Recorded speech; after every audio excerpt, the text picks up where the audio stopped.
कहते हैं भगवान जो आते हैं, जो अवतार लेते हैं, वे कहते हैं केवल भक्त के लिए लेते हैं और भक्त के लिए लीला करते हैं। ये जो मूर्ति है, चाहे भगवान का कोई सा भी रूप हो, चाहे वो शालिग्राम हो, चाहे शिवलिंग हो, चाहे भगवान का रूप हो। अब देखो जैसे मूर्ति में एक भगवान का आकार होता है। अब कृष्ण भगवान का ही रूप देखो कि कृष्ण भगवान एक तो लड्डू गोपाल है, लड्डू खा रहे हैं, एक माखन चोर हैं, तो माने अलग अलग, एक द्रौपदी का चीर हरण कर रहे हैं, कहीं अर्जुन को उपदेश कर रहे हैं। तुम्हारे एक भगवान के अलग अलग जो रूप हैं, एक ही भगवान के अलग अलग रूप हैं। ये किस लिए हैं? देखो कुंती माता ने जो स्तुति की है, तो कुंती माता ने स्तुति में कहा, हे कृष्ण, आपने जितना उपकार मेरे ऊपर किया है उतना तो अपनी माता देवकी पर भी नहीं किया। क्यों?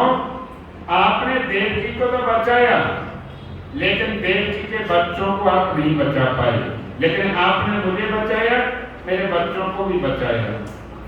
तो माँ कुंती ने वहां पर कहा, हे कृष्ण, मुझे तो याद आता है, मुझे एक मूर्ति आपकी बार बार याद आती है। वह कौन सी है? कहते हैं जब माँ यशोदा ने अपने हाथ में छड़ी ले ली और छड़ी लेकर के जब आपको कहा कि हे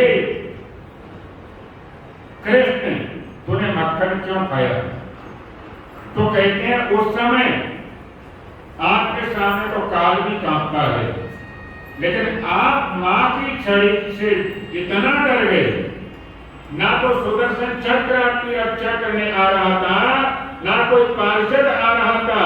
कहते हैं आप उस माँ के सामने जो हाथों से आंखों को मल रहे थे, पूरा काजल स्याही की तरह मुंह पर फैल गया। एक बार बार मुझे वो छवि याद आती है। तो देखो ये तो भक्त को पता है उसे भगवान की कौन सी छवि चाहिए।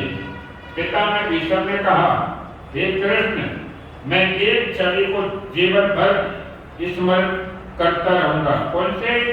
आपने कहा था कि मैं महाभारत के युद्ध में हथियार नहीं उठाऊंगा, और मैंने क्या कहा था? मैं यदि आपको हथियार धारण नहीं करा दूंगा तो लादो गंगा जमनी को शांतम